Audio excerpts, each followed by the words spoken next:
Auras, kepada para pendeta, pimpinan gereja, pengurus, dan ketua PGI. Kalau memang sudah menonton video JK dan itu tak ada penistaan agama, lalu kenapa Ahok, MKC, Pendeta Yusuf Manugulu, Ferdinand Huta Hayan, anak Batak, dan lain-lain dipenjara karena penistaan agama? Apakah para pendeta, pimpinan sinode, eporus, dan ketua PGI sudah menonton video mereka juga? Dan kenapa kalian hanya membela Yusuf Kalla? Kenapa yang lain-lain itu juga tidak dibela gitu ya?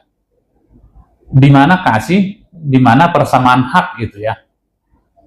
Ya ini harus dijawab biar jangan ada perbedaan perlakuan terhadap satu orang dan orang lain gitu. Demikian. Terima kasih. Mbak. Halo Pak. Assalamualaikum. Ini pendeta Sinaga. Perempuan berprestasi. Pimpinan perempuan di Tanah. Oh, gitu ya? Terbalik dengan Minang. Minang terbalik. Dan warisan juga perempuan. Jadi banyak Laki-laki keluar Pak. Kuning ya. ada metodis. Badan bos.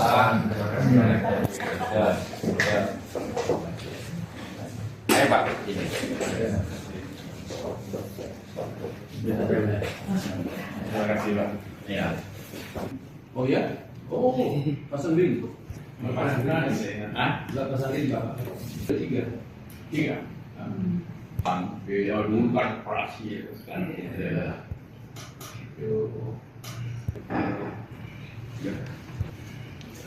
Di Manurung ya? Ya. Devoskap Pak. Preses. Ya. Umumnya international name Bishop. Semacam gubernur lah oleh pemerintahan. Jadi kita bertemu Pak Kalla bisa supaya bagaimana lebih jelas kita sudah berfungsi di sini.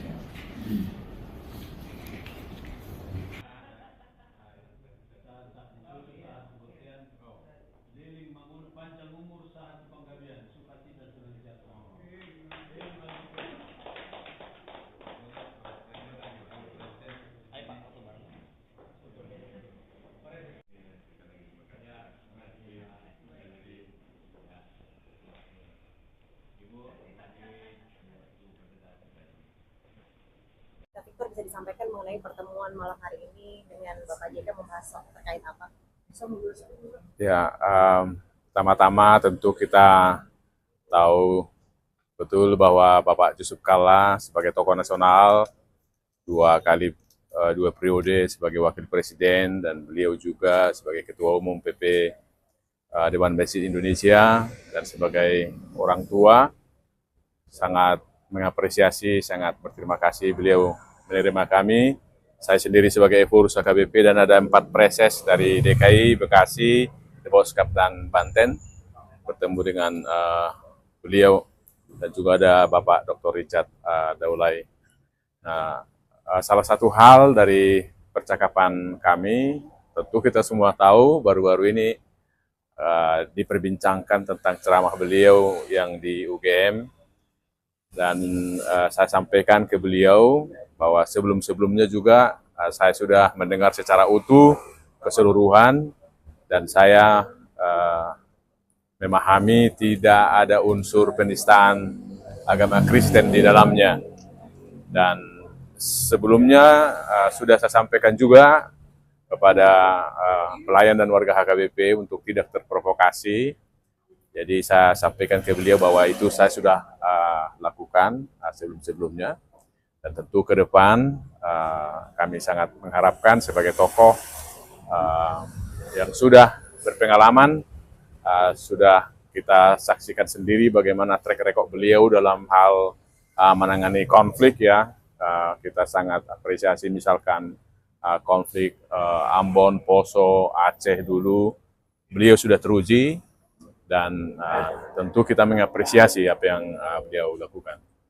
Kami sampaikan harapan juga karena HKBP ada di distrik di daerah DKI, ada di Bekasi, ada di Deboskap, ada di Banten. Saya sampaikan tadi kami sebagai HKBP sangat bangga tinggal di negara Kesatuan Republik Indonesia ini yang merupakan negara berpenduduk Muslim terbesar di dunia. Dan orang-orang Kristen bisa hidup, bisa melakukan ibadahnya dengan baik. Kami mengapresiasi saudara-saudara Muslim, mayoritas sangat toleran. Ada memang saya sampaikan tadi di beberapa titik, ya sangat kecil. Ada juga yang mengalami hambatan beribadah dari teman-teman. Ya sebagai orang tua tentu kita meminta pemikiran beliau dan juga secara konkret kita mohon bagaimana ke depan ini kerukunan antar umat beragama itu betul-betul terpelihara, karena kemajuan satu bangsa itu sangat ditentukan oleh kerukunan kita sebagai umat.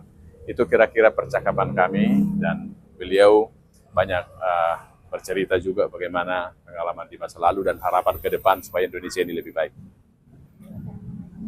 Iya, assalamualaikum, Om Swastiastu, Namo Buddhaya, salam kebajikan, dan salam cinta damai dari saya, Priyanto Zamasi. Bapak Ibu, saudara-saudari, kita sudah mendengarkan bagaimana respon dari seorang Pak Lam Siang sebagai seorang Ketua Umum Horas Bangsa Batak terkait sikap yang disampaikan oleh Pak Pendeta Victor Tinambunan sebagai Eporus Gereja Huria Kristen Batak Protestan terkait video ceramah dari seorang Pak Yusuf Kalla. Intinya atau kesimpulannya, menurut Pak Eporus, bahwasanya Pak JK tidaklah melakukan penistaan agama karena beliau sudah menonton video utuh yang berdurasi lebih dari 43 menit.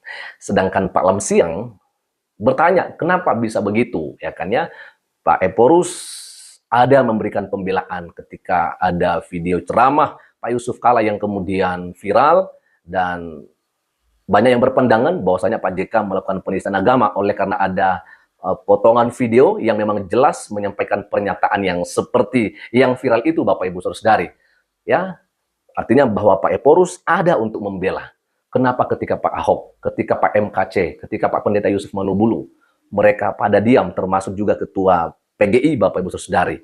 Kenapa mereka tidak memberikan pembelaan kepada pendeta-pendeta ini? Kita pun nggak mengerti. Nah, pada kesempatan ini Bapak Ibu Saudara-saudari, di sini saya coba memberikan sebuah pandangan saya sebagai orang awam ya dari pelosok ya yang jauh dari kota, Bapak Ibu ya. Menurut saya bahwa dalam iman Kristen ketika seseorang diperlakukan tidak baik dan tindakan tersebut masuk dalam ranah pidana seperti kekerasan, penipuan, penistaan, penganiayaan berat, ya melapor ke pihak berwajib tidak bertentangan dengan ajaran kasih. Jadi memang orang Kristen diajarkan untuk tetap mengasihi ya. Tetapi kalau misalnya kita diperlakukan tidak baik, ya ada orang yang mungkin melakukan kejahatan terhadap kita, maka ketika kita melaporkan kejadian itu, maka bukan berarti kita tidak mengasihi mereka ya. Nah, mengampuni adalah sebuah kewajiban rohani, namun mengampuni tidak berarti membiarkan kejahatan terus terjadi atau melepaskan tanggung jawab hukum pelaku ya. Nah, berikut ini ada yang ingin saya sampaikan beberapa bagian Bapak Ibu Saudari berdasarkan ajaran dalam kekristenan. Yang pertama sekali yaitu bahwa mengampuni tanpa menghapus konsekuensi hukum ya. Bagian pertama yaitu kasih bukan berarti melakukan pembiaran ya. Ajaran kasih menurut kita mengampuni agar hati tidak pahit. Namun mengampuni tidak sama dengan menoleransi perbuatan jahat. Ya, lalu bagian yang kedua yaitu mengampuni untuk memulihkan ya. Artinya bahwa mengampuni pelaku adalah tindakan kasih terhadap jiwanya ya, sementara melaporkan tindak pidana adalah tindakan kasih untuk keadilan dan melindungi orang lain agar tidak menjadi korban berikutnya. Jadi Bapak Ibu Saudari, kita tetap mengasihi orang yang berbuat jahat terhadap kita, tetapi untuk menegakkan yang namanya keadilan, maka ya kita harus melaporkannya Bapak Ibu Saudari ya, agar tidak ada orang lain yang kemudian menjadi korban daripada kejahatan yang dilakukan oleh pelaku tersebut ya. Lalu yaitu yang kedua Bapak Ibu, melaporkan ke pihak berwajib atau otoritas pemerintah yang ada di negara kita ya. Pemerintah sebagai hamba Allah Alkitab dalam Roma pasal 13 ayat 3 sampai 4, kalau kita melihat Bapak Ibu Saudari, di sana menjelaskan bahwa pemerintah ya adalah hamba Allah untuk menegakkan keadilan dan menghukum mereka yang berbuat jahat. Melapor adalah bagian dari ketaatan pada ketertiban hukum yang ditetapkan Tuhan. Jadi sebagai orang Kristen pun kita harus tunduk kepada pemerintah, karena pemerintah itu adalah hamba Allah. Mereka adalah yang dipercayakan oleh Allah untuk menghukum mereka yang melakukan tindakan kejahatan, ya. Tindakan adil, ya. Kristen, ya, atau orang percaya dipanggil untuk menegakkan kebenaran dan keadilan, bukan membiarkan ketidakadilan merajalela. Jadi artinya bahwa ketika seseorang melakukan kejahatan, maka kita sebagai korban, kita yang nggak boleh membiarkan kejahatan itu terus terjadi, ya. Tetapi kita harus bisa menegakkan kebenaran, menegakkan keadilan, bahwa apa yang dilakukan oleh orang itu adalah sebuah kejahatan dan ya harus adil, Bapak Ibu Saudari. Jadi siapa yang salah ya harus dihukum sesuai dengan undang-undang yang berlaku di Indonesia. Bukan berarti kita tidak mengasihinya, tetapi justru oleh karena ada tindakan tersebut lalu dia dikenakan hukuman yang berlaku di negara, maka akan ada efek jera dan orang lain tidak akan sembarangan untuk melakukan kejahatan, ya. Lalu berikutnya yaitu tindakan terukur. Menegur terlebih dahulu, ini penting juga dalam konteks kejahatan ringan atau konflik pribadi. Dalam Matius pasal 18 ayat 15 ya menyarankan kita sebagai orang percaya bahwa menegur orang yang bersalah secara pribadi itu lebih baik, Bapak Ibu Saudari, ya. Namun jika kejahatan tersebut berat, membahayakan nyawa atau merupakan pidana murni, melanggar aturan undang-undang, maka ya melapor ke pihak yang berwajib itu sangat dibenarkan daripada kita melakukan yang namanya main hakim sendiri, ya. Lalu yang keempat, sikap saat menjalani proses hukum. Ada beberapa bagian di sini. Motivasi keadilan bukan dendam. Saat melapor, motivasinya haruslah keadilan dan kebenaran, bukan balas dendam pribadi. Jadi kalau misalnya kita melaporkan seseorang itu bukan karena kita ada kepahitan terhadap orang yang kita laporkan itu, tetapi memang kita menegakkan yang namanya keadilan.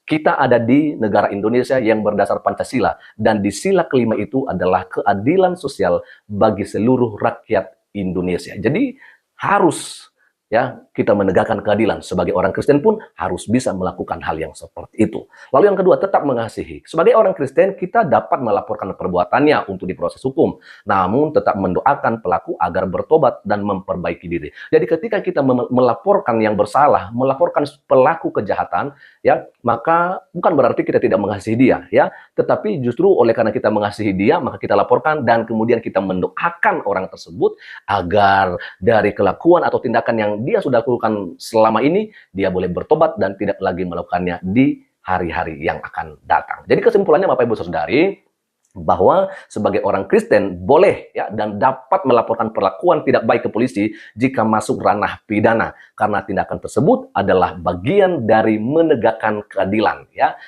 Dan mengampuni adalah soal hati untuk melepaskan dendam, sedangkan melaporkan adalah prosedur untuk menghentikan kejahatan. Jadi Bapak Ibu Saudari, bagi saya bahwa siapapun yang bersalah, ya, maka dia harus menanggung resikonya. Ya, tetapi kalau kita yang menjadi korban daripada kejahatan yang dilakukan oleh orang lain terhadap kita, apakah itu fitnah, ya, atau pencurian, pembunuhan dan sebagainya, pelakunya tetap kita maafkan, tetapi proses hukum yang berlaku di negara ini tetap harus berlanjut sebagai bukti kita tunduk kepada pemerintah, ya, dan kita mau menegakkan kebenaran dan keadilan di bangsa kita yang kita cintai ini. Itu aja dari saya, dan kiranya Tuhan Yesus Kristus memberkati kita semua. Shalom, Assalamualaikum, Om Swastiastu, Namo Buddhaya, salam kebajikan, dan salam cinta damai dari saya, Priyanto Zamasi.